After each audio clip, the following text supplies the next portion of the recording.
Canada's finance minister says the pandemic has been an enormous shock to our system, and his fiscal snapshot today painted a pretty grim picture. Mr. Morneau joins me now from Ottawa. Minister, thanks for taking time for us. Canadians are looking for some hope now and for a plan. How long do people need to be patient with this economic uncertainty and worried about their financial future?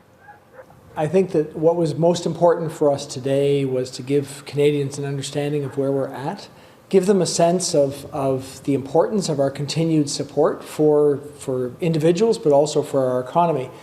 I think the approach we've taken all the way through this is that we need to give people the information that we have when we have it and not try and extrapolate. This is a very dynamic situation. You can see today in our update that we've supported people across the country. We've given them a bridge to the future. And now we need to think about how we get to that safe restart. And that is the period that we're in right now. You've extended the emergency benefits like the CERB once already. Are you going to extend them again? Our approach really has been very much about thinking about how the various benefits we've put in place can help us to get to the next step. So we see the CERB benefit as declining in importance. There's going to be fewer people on that benefit, but at the same time we are extending and making more important the wage subsidy, so helping organizations to have the capacity to hire back people as we have a safe restart of the economy. As well, we'll be opening up our employment insurance system. So we're gradually trying to get ourselves back to a more normalized state, recognizing that we need to be prepared in the case of any challenges along the way. So those systems are adaptable, but the intent is to support businesses to get people back to work and to allow people to get back to a more normal life, which we can only do if we deal with the health challenge at the same time, because that's what's going to drive our economic results. So for those people, though, who are on the CERB now and on the wage subsidy and are wondering, trying to make plans for the future, are you going to extend them, or you just don't know yet? Well, we've already said that we're extending the CERB through till the end of the summer. We've talked about the wage subsidy as being extended, and we're going to have some more details on exactly how we're going to do that to encourage businesses to use it even more, and that'll be coming out in the very near term. So there will be more information to come. What was most important today was to give people a sense of the scale of the support, and also to reveal that what we need to recognize was the federal government was in the right position to support Canadians. We have the strongest balance sheet. There was going to be debt that was going to be taken on during the course of this pandemic, and the federal government was best there to support and by taking on that debt so that households and corporations didn't need to. That was clearly there in my update, and what you can see is the cost of carrying that debt is lower than it's ever been in history. So it gives us the time to manage to a new normal where we're going to try and focus on growth so that we can create opportunities and jobs for the future. Are you planning to table an actual full budget this fall? We are planning on putting out more economic information in the fall. I'm going to wait and understand where we're at to determine whether it'll be a full budget or a significant economic update. But certainly, as we have more information, we are going to continue to be transparent with people, let them know the stage we're at, how we can continue to support them as necessary, how we can get our economy back up and running after what has been, absolutely a crisis of epic proportions. We all know that we've faced this like other countries in the world, but I think we can be proud that Canada has faced up to this challenge, supporting people, supporting vulnerable people in particular, so that we can actually get to the next stage. So do you think we're now at a stage where we are transitioning from this being an emergency to sort of being a fact of life, that the pandemic is going to, has gone on for months, will go on for months more, and that you need to build that into your fiscal plans? Well, I think the answer is yes, but we have to always be careful to be sure of where we're at. What we're trying to do is to build the framework so we can move into that new normal.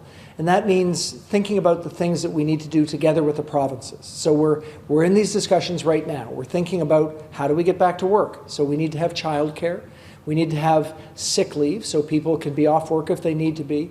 Municipalities need to have support so they can have transit systems to get people to work. We then also need to be prepared for what happens if. So we need to have testing and tracing capacity in case we have a challenge. We need to have PPE, protective equipment, so we can actually be back at work. We need to make sure that vulnerable people, people in old age care homes or in shelters, that they have support because they're in very vulnerable situations and we need to protect them.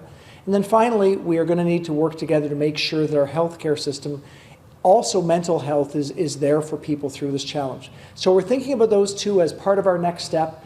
And yes, we hope that will allow us to get into a new normal. It will be choppy, it will be uneven, but if we work together, we think we can get to a situation where we can face up to this challenge and certainly get our economy back up and running so people can have jobs and get back to supporting their families. I wanted to pick up on the point about childcare and schools too, because, you know, for lots of parents with young kids, particularly women with young kids who tend to do the bulk of the caregiving, they can't go back to work until there's a place for the kids. Is there something you're doing specifically for them?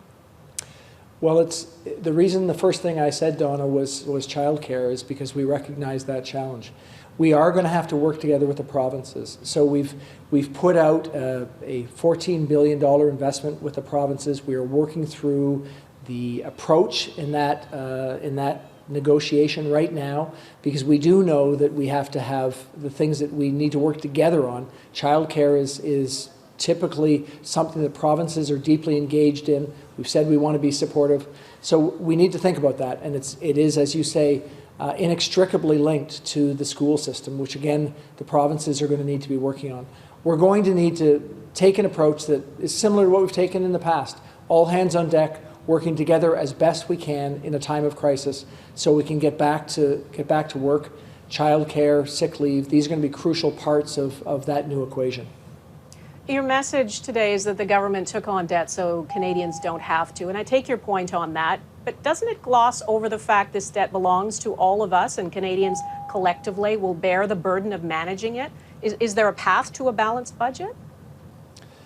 Well, it doesn't gloss over that fact. What it says, though, is the federal government has the lowest cost of debt. The cost of us carrying that debt is lower than it's ever been in history. It's vastly lower than it is for any other, whether it's provinces or households or corporations. So we were the best placed to support people during this time of crisis. But the point that you make is valid. It is a shock to our system. It is a new reality that we need to face up to. It's no different than every other country in the world. I mean, we were the lowest amount of debt as a function of our economy coming into this crisis among the G7. I think we'll be in the same situation coming out. But we do need to figure out how to grow so that we can support that new challenge. It's going to be all of our challenge. We're going to work on that, and we're going to work on creating those opportunities that will allow us to get through this. I'm not in a position to project out to a great extent right now, but we'll have more opportunity in the fall to do that. You know, the NDP believe that the ultra-rich and the big corporations are not paying their fair share, such as companies, they point out specifically Amazon and Netflix, who have made huge profits during the pandemic, because of the pandemic. Are you considering taxing them and increasing taxes of the very rich? We've been pretty clear that we don't think the time to raise taxes is now. We are in a position where we actually want to increase demand in the economy. So the last thing you do in that situation is to increase taxes. But to the specific issue around whether the large web giants are paying their fair share, this has been something I've been working on for a couple of years as Minister of Finance. We're working with the OECD to try to get to an approach for the taxation of those huge internet giants. And we've made significant progress. It's something that is complicated because these are all global companies, but I am cautiously optimistic that we will get to an approach that will make sure that they're paying their fair share of taxes. But just to be clear, I mean, the focus right now is very much on how we deal with the pandemic, how we think about the safe restart, how we get our economy back up and running and we get to growth. You saw in our projection today that we see that we've got a big shock this year, but by the same token, we're hopeful that we can have growth next year. It's about finding a way to make sure that growth happens so that opportunities will be there. And then we can get to dealing with issues like those systemic issues that are also important, making sure that organizations like those web giants pay their fair share. Our economy is so closely tied to the United States. How worried are you about the picture there, both the terrible outbreak and the massive unemployment? Well, we're watching very closely what's happening to our neighbor to the south. It is obviously presenting huge challenges there that could have ramifications here if we're not careful. So we're watching carefully. We're considering our health situation first and foremost. As we get to a safe restart, we're going to have to consider every step along the way how we appropriately think about travel, how we appropriately think about even how we work within our country. So that wrestling with the virus will be the first issue we consider, and then we're always going to need to think about how we make sure our economy works. It's been successful during this time working through Zoom calls and video calls, but that won't be sustainable forever. So we will need to think about that, but only when the health results are such that it won't present undue risks to our situation, which is fundamental to getting our economy up and running. There's still a lot of hope riding on a vaccine as the way to end this pandemic. Are you counting on that too? And how much does the possibility of vaccine play a role in your planning and your fiscal projections? We are not planning for a vaccine in our fiscal projections. That wouldn't be a scenario that would make sense. That said, we're investing in a potential vaccine. We've put significant investments out. We're trying to work together with other countries. I was on a call with G20 finance ministers this morning, working together on issues related to the pandemic. So we're going to continue to take the approach that we need to manage and invest towards getting to growth. We need to live with the challenge that we're facing. And of course, the kinds of investments we've made in therapies or in hopeful vaccines, we hope those will come to fruition. But in the interim, we need to learn to live with the challenge we're facing, and that's what we're facing up to today. The economic support clearly says that we've got people's backs during this challenging time, and we're going to manage that. We're going to change those programs as we get the economy back up and running in a way that's going to be fiscally responsible. Minister, not everyone will have a job to go back to, of course. Is there more of a long-term structural change that might be needed? And are you considering the idea of a universal basic income, for example? I think, first of all, you're right. I mean, we do hope that there will be jobs each month, that there will be increasing number of jobs for people to go back to. But we may well be in a situation where we have some continuing challenge.